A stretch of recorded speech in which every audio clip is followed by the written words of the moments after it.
So anyway, where were we? Oh, yeah, the one that everybody wants to talk about, Benghazi. Look, here, I had thought after the election that they would bury this. I mean, they buried it during the election. And frankly, guys, honestly, I think you should probably know by now I have an enormous respect for Mitt Romney as a person, and I have enormous respect for Mitt Romney as a man. But to just drop it, because some nitwit, moderator cuts you off at the knees. Seriously, Mitt? I thought after the election, I thought Benghazi was going to go away, but it didn't. And by the way, it's AdBlock Plus. AdBlock Plus is apparently it's an add-on for Firefox and Chrome. I don't know if it'll work on if you have Firefox or Chrome, but if you want to watch the show without ads, then just download Firefox or Chrome and get AdBlock Plus, and then you don't have to worry about these ads coming up. But Benghazi, back to Benghazi. Before you got all the details of it, you knew it was horrific. And every single detail that comes in now, it gets more and more and more and more and more appalling. And we talked about this a little bit. I sat in on a Next Generation segment today at PJTV. And they replayed Hillary's What Difference Does It Make testimony. And she says something very, very interesting in there that got lost, I think, in the outrage, the justifiable outrage on the What Difference Does It Make anyway. When she has that, she's putting that sentence together and she's getting all ramped up,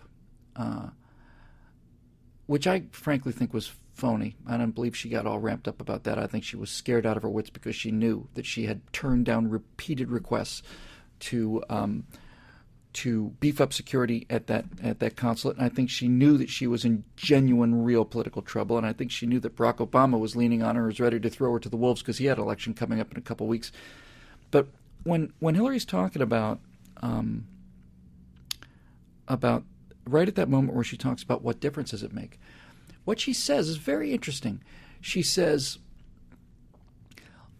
look, what difference does it make whether it was a spontaneous protest for a movie or just a couple guys out for a walk? What difference does it make? That's really interesting, because what we do know from testimony is that the military experts, the Joint Chiefs who were watching this attack, said they knew instantly, and I mean instantly, the second they had eyes on that target, they knew that this was not a protest that just got spontaneously ginned up because of some movie that was made a year ago by some obscure filmmaker, had been seen by 200 people or something on YouTube. They knew it instantly. You know how they knew it? I listened to Ted Cruz and what's his name, Louis Gomer from Texas. Really superb analysis of this. It was Louis Gomer. He said, "Look, the Joint Chiefs and the military command structure is looking at this attack in real time, and they are seeing incoming mortar rounds that are striking the consulate from separate positions. That they're mortar rounds coming in and landing on the building from several different firing positions. And as somebody pointed out, I thought rather astutely, you don't carry mortar tubes just slung over your shoulder if you decide to go out and protest a movie. That's not generally the kind of equipment you take with you when you go out and protest. So obviously they knew from the second this thing started, and that means Barack Obama and it means the Secretary of State knew immediately, certainly within an hour, and probably within 10 or 15 minutes. They knew that this was a coordinated attack. They may not have known by who, but they knew it was a coordinated attack on that embassy and on 9/11, and after repeated requests for increased security, and after all this chatter from background sources saying Al-Qaeda wants revenge for one of the guys that we got with the drone strike. So obviously they knew.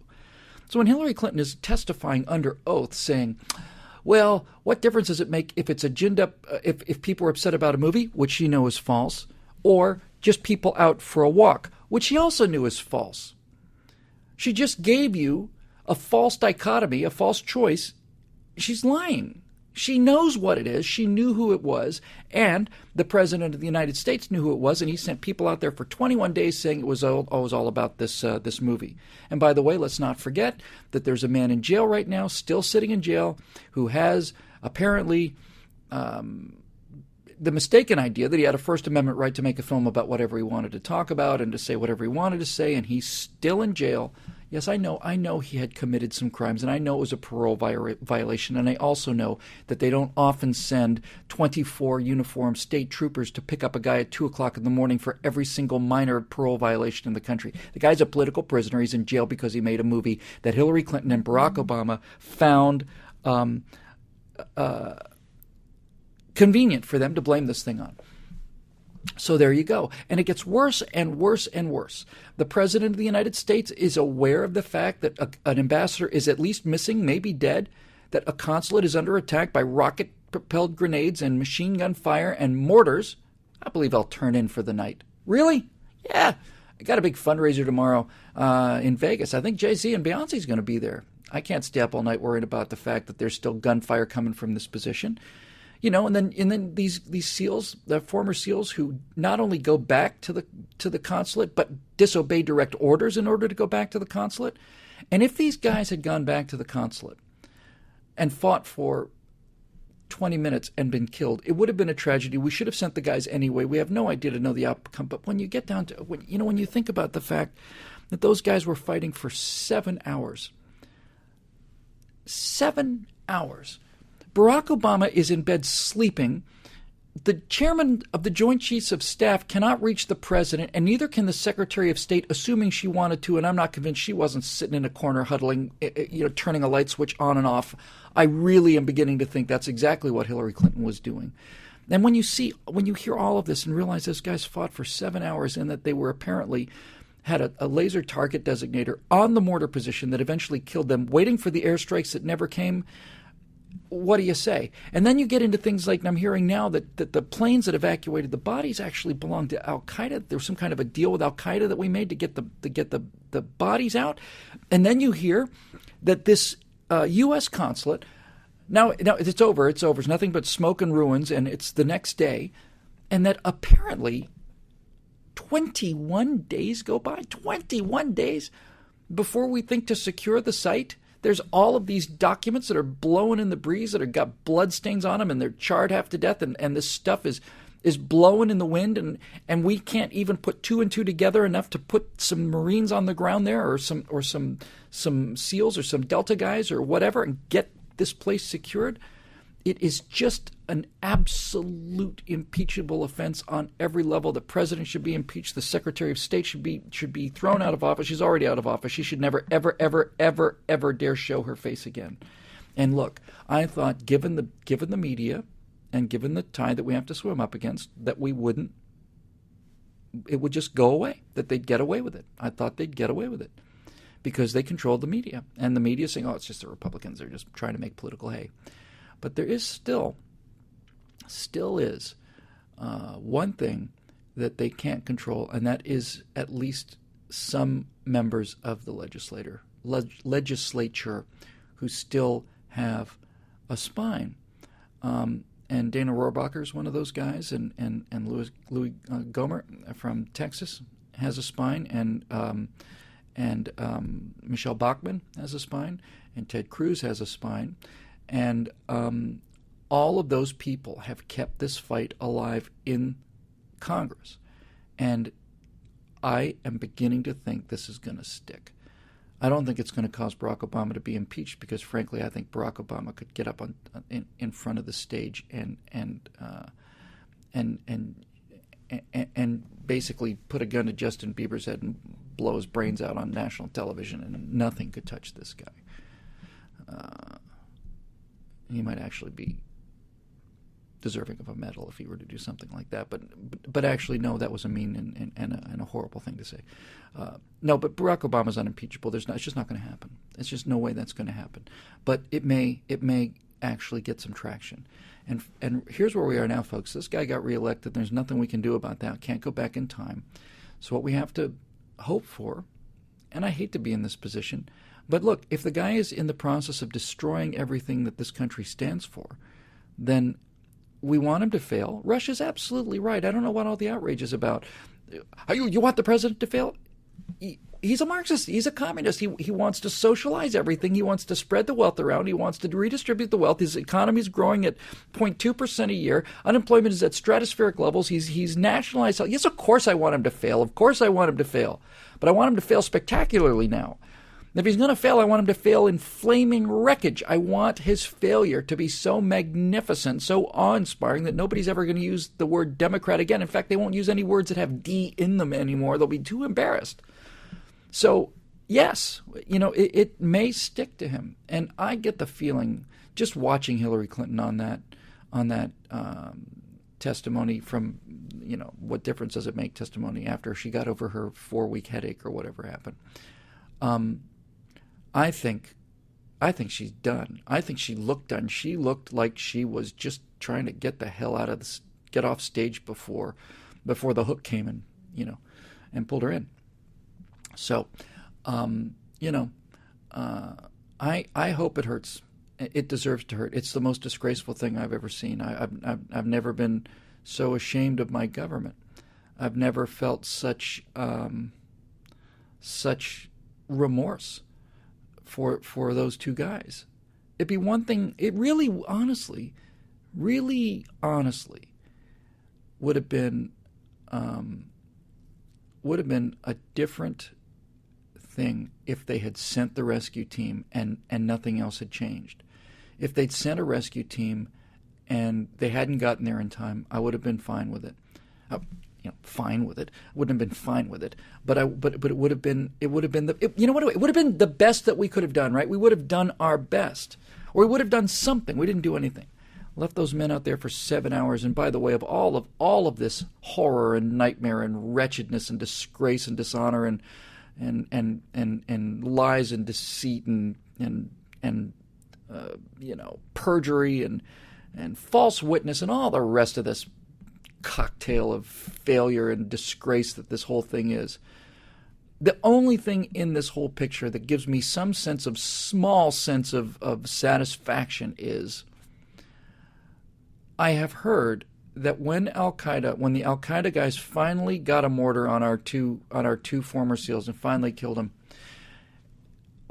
our two guys had killed something like 75 to 100 of the enemy. And when the Al Qaeda team, the survivors, swept the area, they thought that they were fighting 25 or 30 Americans. And when they found out that it had been two Americans with just the weapons in hand that they happened to grab on the way over there, that two of them had held off 100 of them or 150 of them for 7 hours and killed 75 of them, that made me happy. And this, frankly, since we're on this subject, is the big takeaway. If you want to step back into geostationary orbit and really, really, really get a look at what's going on here in the world right now, two things are happening in terms of our foreign policy.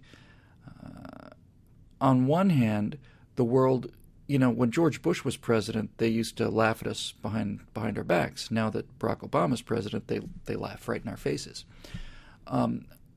Because no one respects us anymore. No one fears us anymore. We think that we can get people to like us. Barack Obama honestly thinks that because he's got a big smile, people will vote against their national interests. And people like Ahmadinejad was this whole nuclear thing that we were after, and the 12th Imam, and my entire religious beliefs and everything that I was raised to believe in, and what I perceive to be the interests of not only my nation, but the entire 1.3 billion Muslims in the world, everything that I've given my entire life to work towards. What was I thinking? Look at the smile on this guy. Barack Obama, who could argue with a guy like him? We're going to give it up our nuclear program. America's awesome.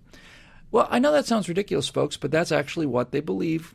That's what they believe when they voted for him, that Barack Obama's big smile and everybody likes him and that'll solve all the problems in the world. Well, it didn't.